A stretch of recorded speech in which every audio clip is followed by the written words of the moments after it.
Saludo hermanos, Dios le bendiga a cada uno de ustedes, esperando que las bendiciones del cielo y la paz del cielo sea sobre cada uno de ustedes.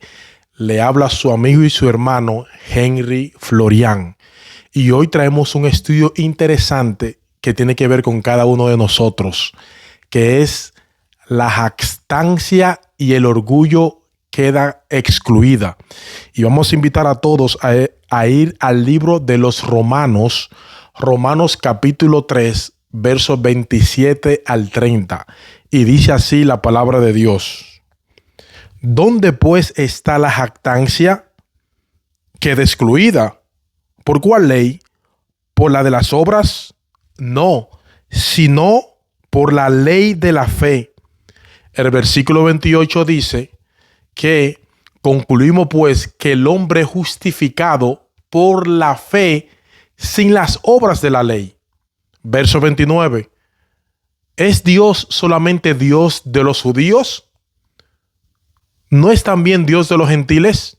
Versículo 30. Porque Dios es uno y él justificará por la fe a los de la circuncisión y por medio de la fe a los de la incircuncisión. Verso 31. Luego, ¿por la fe invalidamos la ley? En ninguna manera, sino que confirmamos la ley. La mayoría de las religiones exigen que las personas cumplan ciertos requisitos para llegar a ser aceptables ante algún Dios. El cristianismo es único en su enseñanza de que nada bueno que hagamos puede hacernos justo ante Dios. Ningún logro humano ni desarrollo personal puede cerrar la brecha que existe entre la perfección moral de Dios y nuestra conducta imperfecta. Las buenas obras son importantes, pero a través de ellas no lograremos adquirir la vida eterna. Somos salvos únicamente por confiar en lo que Dios ha hecho por nosotros. ¿Por qué nos salva Dios? ¿Por medio de la fe? La fe elimina el orgullo del esfuerzo humano, porque la fe no es una acción que podamos hacer. La fe exalta lo que Dios ha hecho, no lo que nosotros hacemos. La fe reconoce que no podemos cumplir la ley ni las expectativas de Dios y que necesitamos ayuda. La fe se basa en nuestra relación con Dios, no en lo que hagamos por Él. A todos nosotros nos pasa algo curioso, o a la mayoría de nosotros, y es que todos tenemos una idea de cómo el hombre debiera comportarse. Y al mismo tiempo, nosotros sabemos que no nos comportamos como deberíamos. ¿No le ha pasado eso a usted, hermano y amigo que me está viendo? ¿Te pasa eso? Todos sabemos cuál es el estándar más o menos en el que en él deberíamos comportarnos. Pero si somos honestos, nosotros sabemos que hay una brecha, hay una distancia entre lo que nosotros sabemos y lo que nosotros somos. Y lo mismo le pasa a los cristianos. De hecho, probablemente a los cristianos más que a nadie, porque nosotros tenemos la palabra de Dios. Nosotros tenemos el Nuevo Testamento que nos explica no solamente en qué consiste el Evangelio, sino también cómo se supone que deberíamos vivir todos aquellos que hemos abrazado el Evangelio de la gracia de Dios en Cristo por medio de la fe. Pero hay una distancia entre una cosa y la otra. Y lo que hacen los autores del Nuevo Testamento es ayudarnos a cerrar esa brecha. Es en eso que consiste, mis hermanos, la santificación progresiva. Es cerrar esa brecha entre lo que nosotros deberíamos ser y lo que nosotros somos. Y eso es precisamente lo que nosotros vamos a ver en los versículos de Romanos 3, 27 al 30. Vamos a estudiar hoy en día. Pablo quiere ayudarnos a unir los puntos entre el evangelio en el que tú y yo decimos creer y las áreas de nuestras vidas en las que deberíamos aplicar ese evangelio. Pablo quiere ayudarnos a unir los puntos y lo hace con un buen maestro haciendo preguntas. Pablo es un buen maestro haciendo preguntas. Pablo va a hacer ahora, haciendo algunas preguntas para ayudarnos a reflexionar. Tú, amigo que me está viendo por este canal de YouTube, Ministerio Toma la Cruz. Pablo nos va a hacer a nosotros reflexionar en el capítulo, en los versículos que vamos a estudiar en el día de hoy. Y hay básicamente 4 preguntas que Pablo va a responder en una forma breve y concisa, para luego ampliarla en el capítulo 4 de Romanos usando el ejemplo de Abraham. Así que déjenme rápidamente ver estas 4 preguntas. Son 4 preguntas que comienzan en el versículo 27. ¿Dónde está pues la jactancia? Respuesta corta, excluida. Pero luego, en el versículo 1 al 3 del capítulo 4 romano, diremos entonces que Abraham, nuestro padre, según la carne, porque si Abraham fue justificado por las obras, tiene de qué gloriarse o de qué jactarse, pero no para con Dios. Humanamente hablando pudiera, pero no para con Dios. Porque ¿qué dice la Escritura? Y creyó Abraham a Dios y le fue contado por justicia. Así que en el capítulo 3 de Romanos, versículo 27, tenemos la respuesta corta. Y en Romanos 4, 1 al 3, tenemos la respuesta larga. Segunda pregunta, versículo 27. Otra vez, ¿por cuál ley queda excluida la jactancia? Respuesta breve, no, sino por la ley de la fe, porque concluimos que el hombre es justificado por fe aparte de las obras de la ley. Pero cuando vamos al capítulo 4 de Romanos, veremos que Pablo vuelve a responder esta pregunta, pero mucho más ampliamente, desde el versículo 4 hasta el versículo 8, la misma pregunta. Tercera pregunta, ¿es Dios el Dios de los judíos solamente? ¿No es también el Dios de los gentiles? Pablo responde la pregunta en los versículos 29 al 30 del capítulo 3. Pero luego en el capítulo 4 vuelve y amplía la pregunta en los versículos 9 al 12. Luego en el capítulo 3 viene la cuarta pregunta. ¿Anulamos entonces la ley por medio de la fe? Respuesta corta, de ninguna manera. Respuesta larga, capítulo 4 de Romanos, versículo 13 hasta el final, donde Pablo nos muestra la perfecta armonía que hay entre la ley y la fe. Así que en el día de hoy vamos a quedarnos en las respuestas cortas.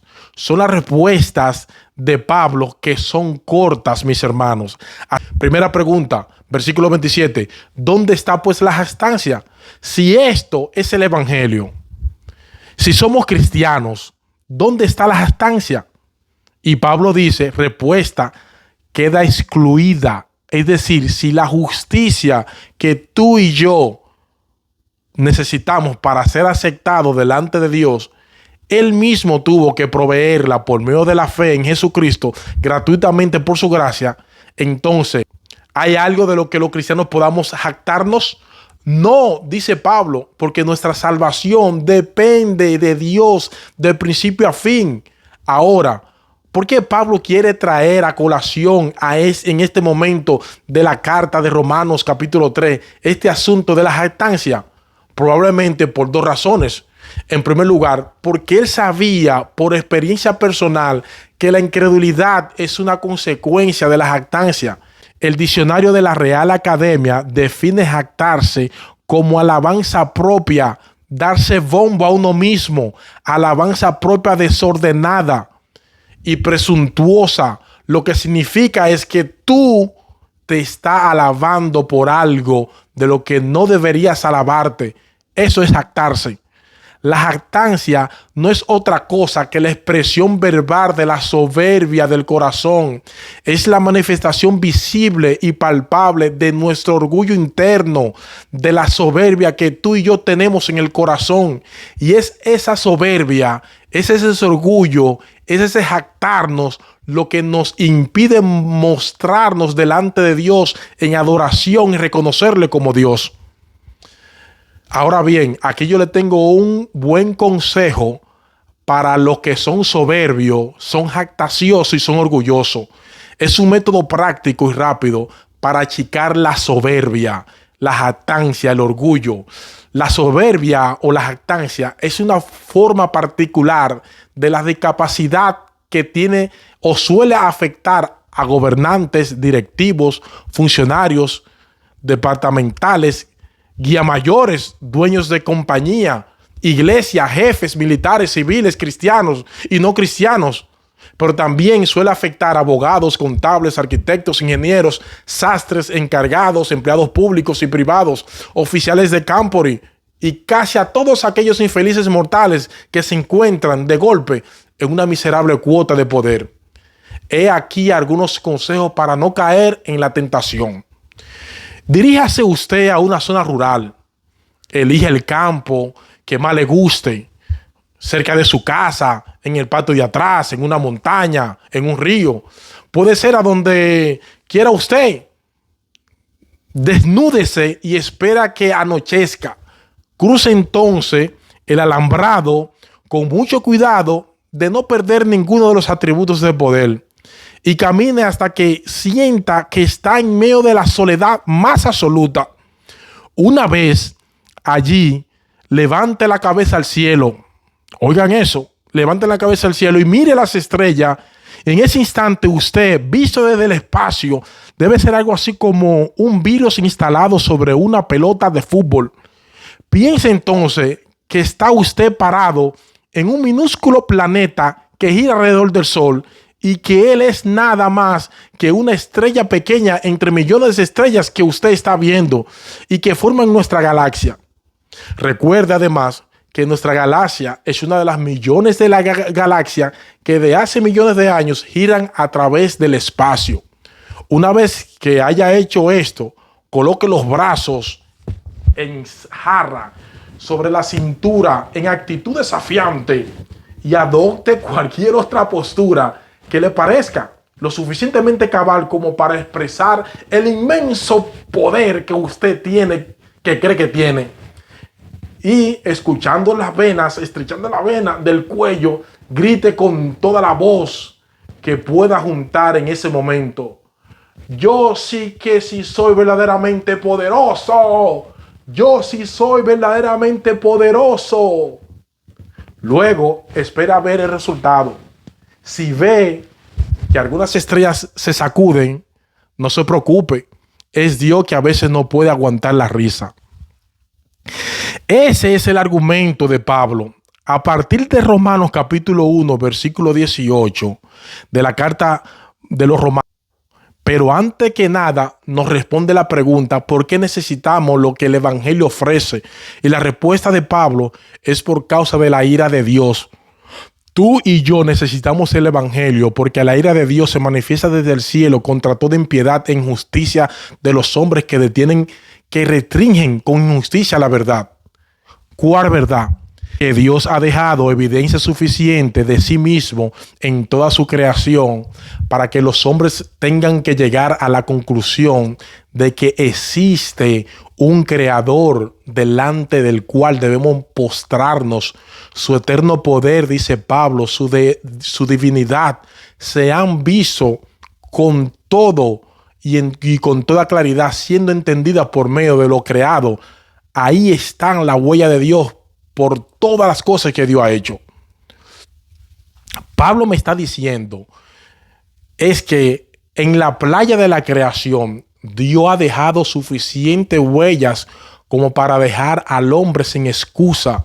Por causa de su incredulidad, el hombre ha decidido desechar toda esa evidencia para no tener que postrarse ante Dios, de manera, dice Pablo, que no tienen excusa. Es una deshonestidad intelectual. Eso es lo que Pablo está diciendo. La incredulidad es una deshonestidad intelectual que lleva al hombre a restringir la verdad. Pues aunque conocían a Dios, no le honraron, no le glorificaron como a Dios, ni le dieron gracia. ¿Ven el problema, mis hermanos? El hombre prefiere ir en contra de la evidencia antes que postrarse en adoración y gratitud delante de Dios. No queremos reconocer que Él es más grande que nosotros. No queremos reconocer que dependemos en todo de Él. No queremos reconocer que le debemos en todo obediencia y gratitud. No queremos Ese es el fruto del orgullo humano, de la jactancia humana. Queremos toda esa admiración para nosotros mismos en vez de tener que reconocer nuestra dependencia de la misericordia de Dios. Ese es el problema del hombre. Pablo va a decir más adelante en este mismo capítulo 1 de Romanos que los hombres cambiaron la verdad de Dios por la mentira. Escuchen bien, adoraron y sirvieron a la criatura antes que al Creador. ¿Ven el problema? Y luego en el versículo 30 de Romanos 1 describe Pablo los pecados que surgen de esa condición. Pablo menciona, son insolentes, son soberbios, son jactanciosos, o para decirlo mejor, somos insolentes, somos soberbios, somos jactanciosos. El incrédulo puede poner muchísimas excusas para no aceptar el evangelio. Las iglesias están llenas de hipócritas. ¿De verdad? ¿Ese es tu problema? ¿Que las iglesias están llenas de hipócritas? Pues ven, únete al club, porque tú eres un hipócrita también. Todos nosotros somos hipócritas sin recuperación. No te engañes a ti mismo. Ese no es tu problema. No es por esa razón que tú no te conviertas a Jesús. Es por el orgullo de tu corazón. Reconoce que no tenemos justicia propia y que tenemos que aceptar humildemente la justicia que viene de Dios por medio de la fe en Cristo. Es absolutamente inadmisible para una persona que se cree ser Dios, y Pablo no sabía, porque esa era la condición de su corazón antes de ser cristiano. Escuchen cómo Pablo describe su proceso de conversión en Filipenses capítulo 3. Pablo dice: si alguno piensa que tiene de qué confiar en la carne, yo más. Me parece orgullo, ¿verdad? Pero lo que Pablo está diciendo es: ¿de verdad tú crees que tu jactancia está justificada por tus méritos humanos? Mira, déjame decirte que si fuera así, mi jactancia antes de convertirme habría estado más que justificada. Yo más, circuncidado al 8º día, del linaje de Israel, de la tribu de Benjamín, de donde vino el primer rey de hebreo. En cuanto a la ley, fariseo, la secta más estricta de Israel. En cuanto a celo, perseguidor de la iglesia. En cuanto a la justicia, que es la ley irreprensible, Pablo está diciendo: yo me jactaba en mi linaje, yo me jactaba en mi religión, yo me jactaba en mi moral, yo me jactaba de mi tribu, yo me jactaba porque era circuncidado al 8º día. Pablo era esa clase de hombre que todo judío del primer siglo habría querido como esposo para su hija. ¿Por qué? Porque ahora, dice Pablo, por cuantas cosas eran para mi ganancia, la he estimado como pérdida por amor de Cristo, y ciertamente aún estimo todas las cosas como pérdida por la excelencia del conocimiento de Cristo. Jesús, mi Señor, por amor del cual lo he perdido todo y lo tengo por basura para ganar a Cristo y ser hallado en Él. Escuchen esto, mis hermanos: no teniendo mi propia justicia, dice Pablo, es por la fe de Cristo, la justicia que es de Dios por la fe, la justicia que es de Dios y que yo recibo y que Pablo recibió por la fe. Llegó un momento en que Pablo comprendió la verdadera condición de su corazón delante de Dios, al punto de darse cuenta de que todo eso en lo que él se jactaba era basura, y la palabra griega que Pablo usa allí significa estiércol. No podía ser más claro. Él sabía que no tenía otra opción que aceptar humildemente la justicia de Dios que Él pone a nuestra disposición por medio de la fe en Jesucristo. La justicia que es de Dios por la fe de ese evangelio es aborrecible para todo el que se cree ser Dios. El hombre se endiosa, y obviamente no es que tú crees que tú eres todopoderoso, omnisciente. No. Es que tú quieres que la gente te sirva y te adore, viva alrededor tuyo como que si tú fueras Dios. Decía alguien por ahí: me gusta que me alaben, pero aborrezco el placer que siento. Queremos ser Dios. Y cuando uno le predica este evangelio, es que es aborrecible. Pero ¿saben qué? Para todo aquel que se cree Dios, no puede haber una música más precisa que este evangelio de la gracia de Dios en Cristo Jesús. Nada es más dulce al oído de un cristiano que el evangelio de Jesucristo. Y nada más dulce. Ahora bien, no olvide que la carta de Pablo a los romanos fue escrita originalmente para un grupo de creyentes, no de inconversos. En la ciudad de Roma, y es a ellos que Pablo le está diciendo aquí que no tenían nada de qué gloriarse ni de qué jactarse. ¿Y por qué Pablo está haciendo eso? Porque lamentablemente, mis hermanos, aunque es obvio que la jactancia es incompatible con el evangelio, el pecado todavía permanece en nosotros. Ya no es nuestro rey, pero sigue siendo nuestro enemigo, empujándolo de vuelta a esa jactancia que abandonamos en la conversión. Y mis hermanos amados, a menos que nos prediquemos este evangelio del reino, de la justificación por la fe, solo en Jesucristo, todos los días no vamos a poder mantener a raya el crecimiento de esa hiedra venenosa en nuestro corazón. Solo el evangelio detiene el avance del orgullo. Decía un autor muy bueno que estoy leyendo: por desgracia, cuánto orgullo permanece en el corazón de los mejores hombres. Cuánto orgullo y jactancia permanece en el corazón de los mejores hombres. Esa es la peor parte de este cuerpo de pecado y de muerte. El orgullo, mis hermanos, es el primer pecado que se introdujo en el universo y el último que será desarraigado. Es el más de los peores enemigos de Dios. Esto es serio, mis hermanos. Cualquier cristiano es capaz de ser atrapado por el orgullo y jactarse de cualquier cosa, incluyendo cosas buenas. Nos jactamos de tener sana doctrina. Nos jactamos de tener la 29, 28 doctrina. Oh, esos que tienen la teología de la prosperidad, que es del enemigo de Dios. Esa teología.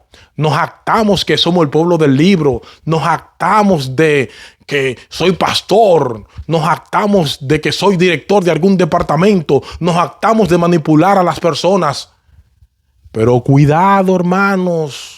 La razón por la que Pablo está escribiendo esto aquí es porque Pablo sabía que en Roma había problema. Había problema entre los judíos y los gentiles. Había problema entre los fuertes y los débiles. Romanos 14. Había problemas, mis hermanos.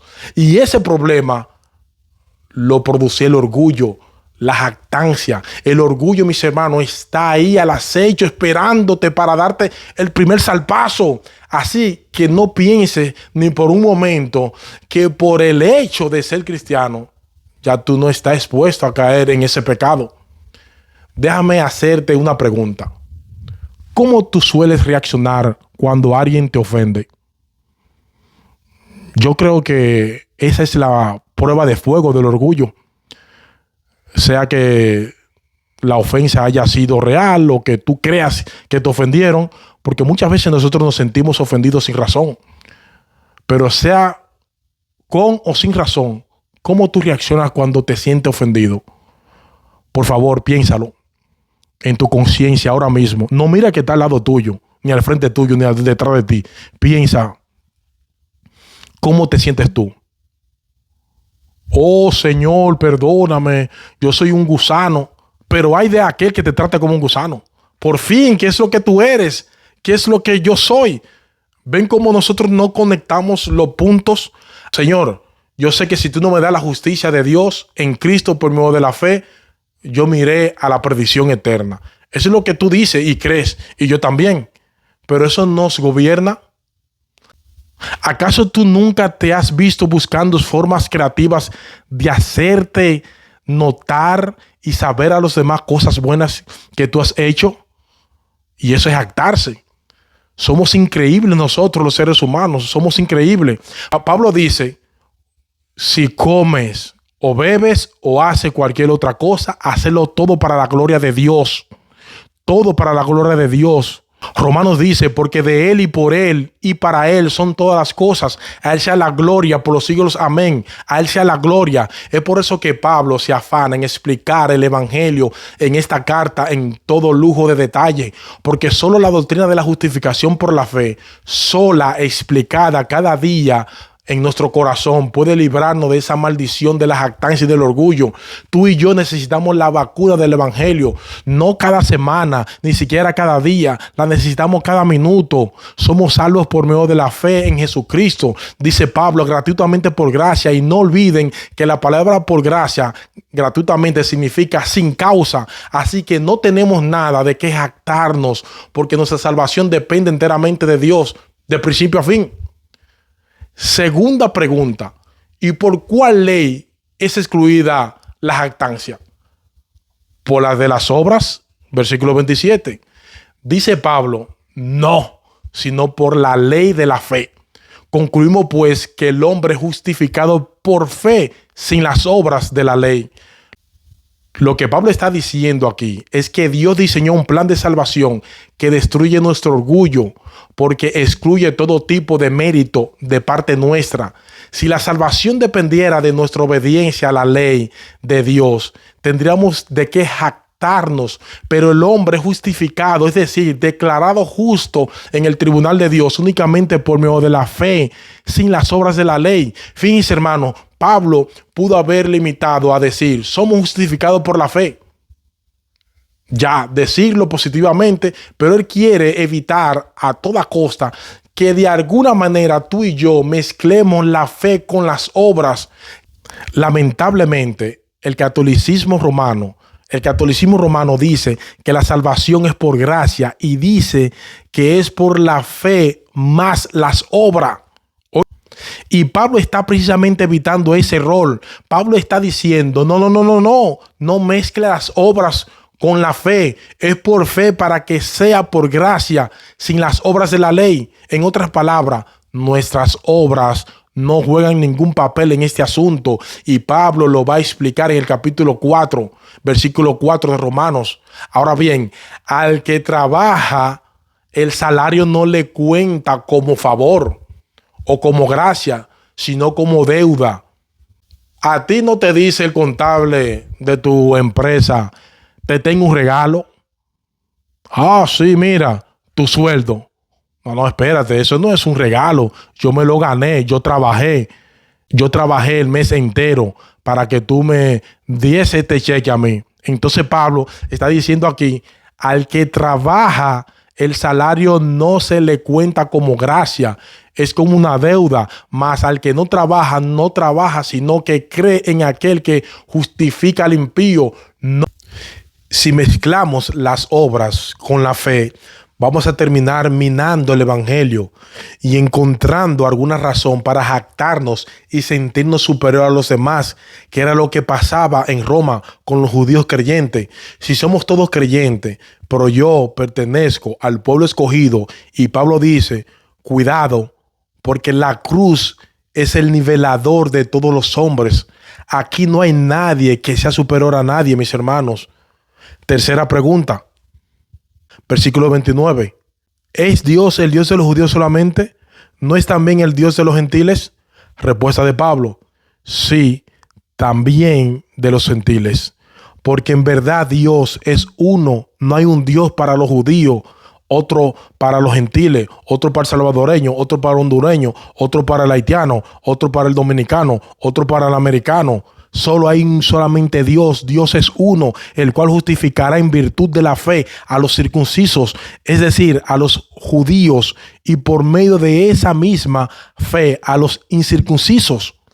La circuncisión era el ritual dado por Dios en el Antiguo Testamento para señalar a Israel como el pueblo del pacto. Él había hecho con ellos un pacto como nación. El problema es que los judíos llegaron a pensar que ellos tenían ventaja sobre el resto de las naciones por el hecho de haber sido circuncidados. Ellos creían que la circuncisión te liberaba de problemas. era un seguro de vida eterna. Estos judíos habían olvidado que hay un solo Dios que escogió a la nación de Israel como instrumento para que sea de bendición a todas las familias de la tierra. Como Dios le dijo a Abraham, en tu descendencia serán benditas todas las familias de la tierra, y esa bendición es Jesús, esa descendencia es Jesús, de manera que hay un solo Dios, pero también hay un solo medio de salvación para todos. Una pregunta, mis hermanos. Cuando Dios justificó a Abraham, ¿él estaba circuncidado o era un incircunciso? Usted puede responder en los comentarios de Facebook aquí, donde dice comentario. ¿Qué pregunta más interesante? ¿Dónde dice, creyó Abraham a Dios y le fue contado por justicia? Génesis 15. ¿Dónde dice que Abraham fue circuncidado? Génesis 17. Oh, resulta que Abraham fue justificado cuando era un pagano incircunciso. ¿Saben? Para que sea el padre de todo lo que creen, no importa de dónde sea, dice Pablo, lo grande que esto estaba en la Biblia. Los judíos lo leían, pero su prejuicio jactancioso no le permitía verlo. Siempre ha sido por gracia y no por obedecer la ley. ¿Quiere esto decir entonces que la ley no tiene ninguna importancia, que debemos desechar la ley? Esa es la cuarta y última pregunta que Pablo responde. Versículo 31 de Romanos 3. ¿Anulamos entonces la ley por medio de la fe? De hecho, yo espero, hermano, que ustedes vean la lógica, de qué lógica inspirado por el Espíritu Santo, pero cómo él va llevando lógicamente este proceso de argumentación. Lo que nos dice, mis hermanos, que tú y yo debemos desarrollar esa lógica, entender la Biblia, no lea la Biblia de pasada, trata de entender el argumento. ¿Anulamos entonces la ley por medio de la fe? Pablo está lidiando aquí con un problema muy común. Todos nosotros solemos llegar a conclusiones apresuradas cuando vemos dos verdades que no conectan en nuestra mente. Por ejemplo, si decimos que Dios es soberano en la salvación de los pecadores, que se van a salvar aquellos que Él escogió desde antes de la fundación del mundo por el puro afecto de su voluntad, y si tú conoces la Biblia, sabes que yo no estoy haciendo otra cosa que citando la misma Biblia. Efesios capítulo 1, si decimos esto, entonces vienen algunos y dicen, entonces eso quiere decir que el hombre no es responsable y que no hay que predicar el evangelio. No, yo no estoy diciendo eso. La Biblia dice que Dios es soberano, que Él escogió desde antes de la fundación del mundo por el puro afecto de su voluntad. Y la Biblia dice que nosotros debemos predicar el evangelio, porque sin ese evangelio se va a salvar. La Biblia dice que el hombre es responsable ante Dios de arrepentirse, creer y venir a Cristo. De eso tú y yo tenemos que estar bien claros. Pero Henry, yo no entiendo eso, ni yo tampoco. Pero el hecho de que tu mente y la mía, que son finitas y pequeñas, no puedan conectar esos puntos, que eso no te lleve a conclusiones apresuradas, porque eso es lo que está pasando aquí. Como ya Pablo ha dicho que nadie será justificado por guardar la ley y que el hombre es justificado por fe sin las obras de la ley, algunos dijeron, o sea, Pablo, tú estás diciendo entonces que debemos desechar la ley. No, yo no he dicho eso. Yo no he dicho eso. Ni de ningún modo dice Pablo. Al contrario, dice Pablo, confirmamos la ley. Pablo dice aquí que la doctrina de la justificación por la fe solo, en vez de anular la ley, la confirma. Lo que hace la fe es llevarte con seguridad a la ley de Dios para que no tengas que escalarla por ti mismo. ¿Se entendió? De manera que la fe confirma la ley de dos maneras. Primero, mostrándole que tú no puedes cumplirla. Amarás al Señor tu Dios con todo tu corazón y con toda tu alma y con toda tu mente y con toda tu fuerza. ¿Hay alguien aquí que me está viendo que pueda hacer eso? ¿Hay algún mentiroso aquí? Lo primero que hace la ley es decirte que tú no puedes. No trates de hacerlo por tu propia fuerza. No trates de guardar la ley por tu propia fuerza. La ley te quiere enseñar que tú eres un impotente para llevarte a Jesús en arrepentimiento y fe. Esa es la función de la ley, llevarte a ver tus impotencias para que dejes de confiar en ti mismo y confíe enteramente en Jesús. Y al confiar enteramente en Jesús, está confirmando la razón de ser de la ley. ¿Ves? Pero no solo eso, cuando vienes a Cristo confiando únicamente en Él para tu justificación, Él no solo te perdona y te transforma, sino que te da su Espíritu Santo de modo que ahora puedas andar en obediencia a los mandamientos de Dios, no para ganarte su favor a través de su obediencia, sino movido por el amor a Dios, sabiendo que ya fuiste perdonado gratuitamente por gracia. En Romanos capítulo 8, Pablo dice, versículo 2, porque la ley del Espíritu de vida en Cristo Jesús te ha libertado de la ley del pecado y de la muerte, la justicia de Cristo, pues lo que la ley no pudo hacer, ya que era débil por causa de la carne, es decir, la ley no te pudo llevar a obedecer a Dios, no porque la ley fuera defectuosa, sino porque tú y yo somos defectuosos, pues lo que la ley no pudo hacer, ya que era débil por causa de la carne, Dios lo hizo, mi hermano, mi hermana. Oye eso, Dios lo hizo. ¿Cómo? Enviando a su propio Hijo a semejanza de carne de pecado como hombre y como ofrenda por el pecado condenó al pecado en la carne. ¡Wow! Si venimos a Él por la fe, Él nos dará su Espíritu Santo para que podamos movernos dentro de los rieles de la ley. La ley es un tipo de obediencia que surge del amor, no del temor. La Biblia dice que nosotros obedecemos la ley por amor, no para ser amados. No, sino porque sabemos que somos amados y por eso obedecemos la ley. El amor y la ley van de la mano. Oye lo que Pablo dice en Romanos capítulo 13, versículo 10. El amor no hace mal al prójimo, por tanto, el amor es el cumplimiento de la ley. ¿Y por qué Pablo dice que el amor es el cumplimiento de la ley? Porque el que ama no va a querer hacerle daño a otro, va a cumplir la ley a favor del otro, ni va a querer ofender a Dios. Es el amor. ¿De dónde viene el amor? Es un fruto del Espíritu, dice Gálatas. El amor es un fruto del Espíritu Santo, Gálatas 5:22, el cual viene a nuestras vidas, el Espíritu, cuando depositamos nuestra fe en Jesús. Recuerda, mi hermano, que la iglesia no es un country club de santos, es un hospital de pecadores. Y si tú estás aquí sin Cristo en este día, mi amigo, deja de seguir confiando en aquello de lo que te jacta, sea lo que sea. Ven humillado a los pies del Señor, clamando por misericordia, confiando únicamente en la justicia que Él nos provee de pura gracia por medio de la fe en Jesucristo. Mi amigo, no sigas tratando de subirte al cielo, escalando esos rieles de la ley en tus propias fuerzas, porque no vas a poder. Acepta por la fe la gracia de Dios en Cristo Jesús, acogiendo de gratis la gracia, el don de la vida eterna en Cristo. Que la gracia del Señor Jesucristo, el amor de Dios y la comunión del Espíritu Santo sea con todos vosotros. Amén. Que Dios te bendiga y que Dios te guarde.